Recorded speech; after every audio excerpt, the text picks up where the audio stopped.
నమస్తే. Welcome to Andhraprabha TV. నేను సౌజన్య ఉత్తరాల. అందరికీ తెలిసిందే 2 తెలుగు రాష్ట్రాల ముఖ్యమంత్రులు కూడా దావోస్ సదస్సులో పాల్గొన్నారు. మరి రిజల్ట్స్ ఏ విధంగా ఉండబోతున్నాయి?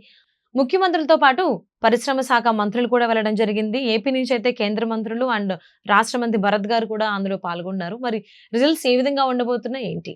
ఈ అంశానికి సంబంధించి వారి అభిప్రాయాన్ని, వారి విశ్లేషణని మనతో పంచుకోవడానికి ఈ రోజు మనతో పాటు ఉన్నారు senior journalist, Andhraprabha editor YSR Sharma గారు ఉన్నారు. వారితో మాట్లాడదాం. నమస్తే అండి. నమస్తే. ప్రపంచ ఆర్థిక సదస్సులో దావోస్ సదస్సు అని చాలా ముద్దుగా పిలుచుకుంటారు అందరూ. మరి ఆ సదస్సులో 2 తెలుగు రాష్ట్రాల ముఖ్యమంత్రులు అండ్ పరిశ్రమల శాఖ మంత్రులు కూడా పాల్గొనడం జరుగుతోంది. ఏపీ నుంచి అయితే చంద్రబాబు గారు, లోకేష్ గారు అండ్ టీజీ భరత్ గారు అండ్ కేంద్ర మంత్రి రామ్మోహన్ నాయుడు గారు నలుగురు వెళ్లారు. అండ్ ప్రతినిధి ఎలాగో టీం ఉంటానే ఉంటారు. టీఎస్ నుంచి అంటే తెలంగాణ నుంచేమో ముఖ్యమంత్రి రేవంత్ రెడ్డి గారు అండ్ ఐటీ శాఖ మంత్రి శ్రీధర్ బాబు గారు. వీళ్ళిద్దరే వెళ్ళినట్టుగా మనకు అనిపిస్తూ ఉంది. ఫైనల్ అవుట్పుట్ అనేది అది ఇంకొక చర్చకి దారితీస్తుందేమో అనిపిస్తుంది. అసలు ఇప్పుడు జరిగినటువంటి ఈ ఫస్ట్ డేది ఏదైతే ఉందో అది ఏ విధంగా ఉండబోతుంది అనుకోవచ్చు అంటారు? యాక్చువల్లీ దావోస్ సదస్సు నిన్న 20వ తారీఖు నుంచి మొదలైంది.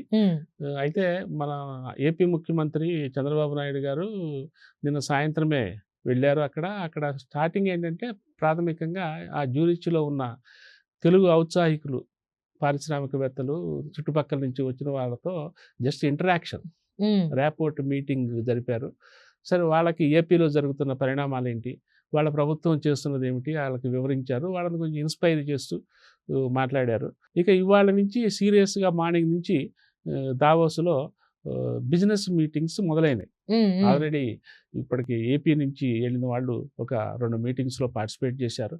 చంద్రబాబు నాయుడు గారు కూడా మీటింగ్లో, రౌండ్ టేబుల్ మీటింగ్లో పార్టిసిపేట్ చేశారు. ఇక తెలంగాణ వైపు నుంచి కూడా రేవంత్ రెడ్డి గారు అంత టీం వెళ్ళింది. చంద్రబాబు నాయుడు గారు ఏపీ నుంచి వెళ్ళారు. నిజానికి తెలంగాణ ఒక రకంగా ఏంటంటే అభివృద్ధి చెందిన రాష్ట్రంగానే మనం చూస్తున్నాం. అది అఫ్కోర్స్ ఇప్పుడు దాని ఖజానా డొలబోయినప్పటికీ నిజానికి 10 ఏళ్ల క్రితం నుంచి కూడా అక్కడ డెవలప్మెంట్ యాక్టివిటీస్ జరుగుతూ వస్తున్నాయి. అక్కడ కూడా రకరకాల ప్రాజెక్టులు కట్టారు ఏమండి. అటు నుంచి కూడా గత 10 ఏళ్లలో రెగ్యులర్గా బాగుపోయినప్పటికీ దావోస్ వెళ్ళిన సందర్భాలు ఉన్నాయి. తెలంగాణ వైపు నుంచి కూడా అక్కడ పరిశ్రమలు, రకరకాల సెజ్లు, ఫార్మా సిటీలు ఇటువంటివి వాళ్ళు ప్లాన్ చేస్తున్నారు. తెలంగాణ సంభవం అది అభివృద్ధి పదంలోనే ఉన్నది, ఆన్ ది వే ఉన్నది అది. బట్ ఏపీ పరిస్థితి అది కాదు. అది ఇప్పుడిప్పుడే అసలు పూర్తిగా లేచి నిలబడలేని పరిస్థితిలో ఉన్నది. ఇక లేచి నిలబడి నడక నేర్చుకోవాల్సిన పరిస్థితి ఏపీది. విభజన జరిగి 10 ఏళ్ళు అయినప్పటికీ కూడా మధ్యలో రకరకాల అవాంతరాలు వచ్చేసి అది ఎక్కడ వేసిన గొంగళి అక్కడే ఉన్నదన్న సంగతి మనకు తెలుసు. ఈ పరిస్థితుల్లో ఈ దావోస్ సదస్సు ఏపీకి చాలా అవసరం, ఒక ఆక్సిజన్ లాంటిదన్నమాట.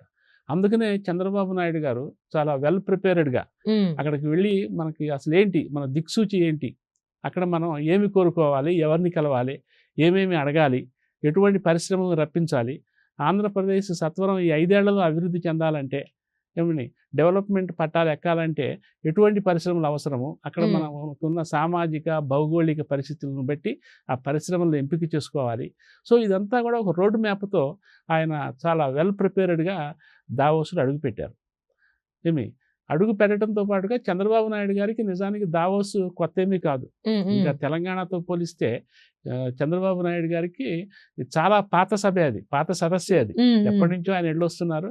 ఆ దావోస్ తాలూకు ప్రతిఫలాలు ఆయన ఉమ్మడి ఆంధ్రప్రదేశ్ సీఎంగా ఉన్నప్పుడు కూడా వాటిని అమలు చేశారు. అంతటి అనుభవం ఉన్న, నిజానికి అనుభవం ఉన్న ముఖ్యమంత్రే. దావోస్ పరంగా చూసినా దావోస్లోనూ ఆయనకు అంతటి అనుభవమే ఉంది. అందరూ వెళ్ళిన వాళ్ళతో పోల్చుకుంటే ఆయనకి ఎక్స్పీరియన్స్, ఆయన సీనియర్. అందుకని ఏపీ ప్రజలు కూడా చాలా మంచి ఫ్రూట్ఫుల్ రిజల్ట్స్ వస్తాయని ఎదురు చూస్తున్నారు. రేవంత్ రెడ్డి గారికి ఇది 2వ సారి అనుకుంటా చూస్తున్నారు. ముఖ్యంగా చంద్రబాబు నాయుడు గారు ఈ గవర్నమెంట్ వచ్చిన తర్వాత 6 నెలలే కదా అయింది. ఈ 6 నెలల్లోనే ఈ దావోస్ సదస్సు రావటం అనేది నిజంగా ఆంధ్రప్రదేశ్కి ఒక సానుకూలమైన అంశమే. ఈ 6 నెలల నుంచి కూడా ఆయన రకరకాల పరిశ్రమలకు సంబంధించిన కసరత్తు చేస్తున్నారు.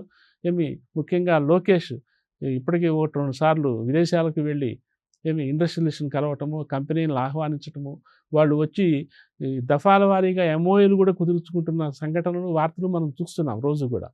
సో ఒక రకంగా ఆంధ్రప్రదేశ్ ఇప్పుడు ఒక హ్యాపెనింగ్ స్టేట్ లాగా కనిపిస్తున్నది.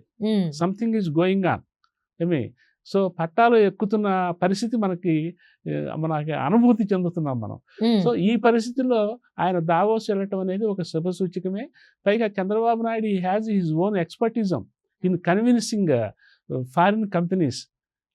అంటే ఇప్పుడు మీరు ఈ మాట అంటుంటే ఇంకొక డౌట్ కూడా వస్తుంది. అంటే చంద్రబాబు నాయుడు గారికి ఎప్పటి నుంచో ఎంతో ఎక్స్పీరియన్స్ ఉంది కాబట్టి దావోస్ సదస్సుకు సంబంధించి పక్క రాష్ట్రం అనేటువంటి తెలంగాణ ముఖ్యమంత్రి రేవంత్ రెడ్డి గారికి అయితే కొద్దిగా తక్కువ ఎక్స్పీరియన్స్ ఉందని అనుకోవాలి చంద్రబాబు గారితో పోలిస్తే. సో దావోస్ సదస్సుకు సంబంధించి సో ఫైనల్ అవుట్పుట్ వచ్చేసరికి చంద్రబాబు గారు ఎక్కువ ఇండస్ట్రీస్ ని అట్రాక్ట్ చేస్తారు కంపేర్ టు రేవంత్ రెడ్డి గారు అనేటువంటి ఆలోచన వస్తుంది. ఏమంటారు దీని గురించి? అంటే ఇప్పుడు రేవంత్ రెడ్డి గారు కూడా ఈజ్ సీఎం ఆఫ్ తెలంగాణ. అవును, of course first time Telangana ఏడాది దాటింది. ఆయన అనుభవం కూడా 1 year సీఎంగా. అయితే రాజకీయాలు ఆయనకి కొత్త కాదు. ప్రజానాయకుడిగా ఆయనకి ఉన్న వాగ్దాటి ఆయన వాగ్దాటే ఆయన గెలిపించిందని చాలా సందర్భాల్లో చాలామంది చెప్తుంటారు. సో ఆయన ఎదుటివాడని కన్విన్స్ చేయటంలో చంద్రబాబు నాయుడు గారి లాగా ఆయన కూడా దిట్ట. అంటే ఆయన శిష్యుడే అని కూడా చాలా సార్లు వింటూనే ఉంటాం. శిష్యుడే కదా నిజానికి. ఆయన తెలుగుదేశం నుంచి వచ్చిన ఆయనే. చంద్రబాబు నాయుడు అడుగుజాడల్లో ఆయన సలహాలు సూచనల ప్రకారం తెలుగుదేశం పార్టీ సభ్యుడిగా నాయకుడిగా నడుచుకున్నవాడే. అయితే ఈయనకున్న వాగ్దాటి వేరు, ఆయనకు రేవంత్ రెడ్డి గారికి ఉన్న వాగ్దాటి వేరు. పైగా చంద్రబాబు నాయుడు గారి మీద ఉన్నంత ఒత్తిడి ఆయన మీద ఉండదు. ఎందుకంటే ఏపీ ఏమో ఇప్పుడిప్పుడే ఒక చిన్న పసికొన లాంటి రాష్ట్రం. ఇది అభివృద్ధి పరంగా చూస్తే, అభివృద్ధి కోణంలో చూస్తే ఆ పసికొనని ఎత్తుకొని బుజ్జగిస్తూ ఎదుటి వాళ్ళకి చేత ఆయన జోలబాడించాల్సిన పరిస్థితి చంద్రబాబు నాయుడు గారికి. బట్ వేరే రేవంత్ రెడ్డి గారికి అంతగా కన్విన్స్ చేయాల్సిన అవసరం లేదు. ఇది అడల్ట్ కిడ్ అనుకోవచ్చు ఆ లెక్కన చూసుకుంటే. ఎగ్జాక్ట్లీ. ఎందుకంటే తెలంగాణ ఆల్రెడీ అభివృద్ధి పదంలో ఉన్నది, అభివృద్ధి పట్టాల మీద నడుస్తున్నది, అది చాలా దూరం పయనించింది. సో తెలంగాణ గురించి అందరికీ బయట విదేశాల్లో ఉండే పారిశ్రామికవేత్తలకి ఈ చుట్టుపక్కల రాష్ట్రాలకు కూడా చాలా తేడతెల్లమైన పరిస్థితి తెలంగాణ గురించి. అందుకని తెలంగాణలో పరిశ్రమలు కొత్తగా తేవటానికి రేవంత్ రెడ్డి గారు అండ్ టీము అంత పెద్దగా కన్విన్స్ చేసి కష్టపడాల్సిన పని ఉండదు, వేరేజ్ ఏపీతో పోలిస్తే. అవును. అందుకని దాని వాటా దానికి వస్తుంది. ప్లస్ అదే సమయంలో ఏపీలో చంద్రబాబు నాయుడు గారి గవర్నమెంటు అది చేస్తున్న యాక్టివిటీసు, ఇప్పుడిప్పుడే పోలవరం లాంటి నీటి ప్రాజెక్టులు, అమరావతి రాజధాని, దాన్ని కార్యరూపంలోకి పెట్టడం. సో ఇదంతా ఒక ఆశాజనకమైన పిక్చర్ కనిపిస్తున్న నేపథ్యంలో విదేశీ పారిశ్రామికవేత్తలు ఈజీగా కన్విన్స్ అయ్యే అవకాశాలు ఉన్నాయి. సో చంద్రబాబు నాయుడు గారికి అదొక సానుకూలమైన అంశం. సో ఈయన వైపు నుంచి ఈజీగా కన్విన్స్ చేయొచ్చు. ఇది ఏపీ అభివృద్ధి పదంలో పయనించే అవకాశాలు ఉన్నాయి అనే ఒక ఫీలింగ్ ఇప్పటికే ఈ విదేశాల్లో కనిపిస్తున్నది. అది క్రియేట్ చేశారు చంద్రబాబు అండ్ టీము, చంద్రబాబు ప్రభుత్వం క్రియేట్ చేసింది. సో ఈయనకు కూడా ఒక రకంగా ఈజీగానే ఉంటుంది. అదే సమయంలో తెలంగాణలో రేవంత్ రెడ్డి గారికి కూడా ఈజీగానే ఉంటుంది. సో ఎవరికి ఎంత వస్తుంది ఏంటి అనేది అల్టిమేట్గా ఈ 4 రోజులు సదస్సు అయిపోయిన తర్వాత అది చూడాల్సి ఉంటుంది.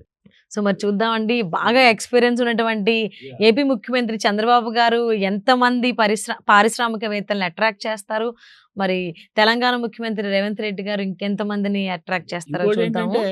ఏపీ ఆంధ్రప్రదేశ్ పేరులోనే ఇప్పుడు ఇది విభజన జరిగిన తర్వాత కూడా దాని పేరు మాతృక పేరే ఉంది, ఆంధ్రప్రదేశ్ అనే ఉంది. సో ఉమ్మడి ఆంధ్రప్రదేశ్లో కూడా చంద్రబాబు నాయుడు సీఎంగా చేసిన సందర్భాల్లో దావోస్కి వెళ్ళిన పరిస్థితి ఉన్నది. సో విదేశీయులకి విదేశీ పారిశ్రామికవేత్తలకి ఆంధ్రప్రదేశ్ అనే పేరు అయితే కొత్తది కాదు. సో అదొక ప్లస్ పాయింట్.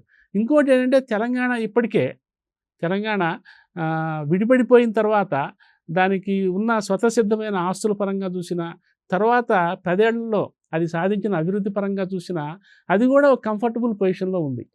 సో 2 రాష్ట్రాలు ఇది ఒక రకంగా పేద రాష్ట్రం, అది ధనిక రాష్ట్రం అయినప్పటికీ కూడా 2 సమఉజ్జీగా దావోస్ సదస్సులో ఇద్దరు నిలబడి సమఉజ్జీలుగా ఎవరి వాటాలు వాళ్ళు తెచ్చుకుంటారని చెప్పి చాలా గట్టి నమ్మకం అయితే ఉన్నది.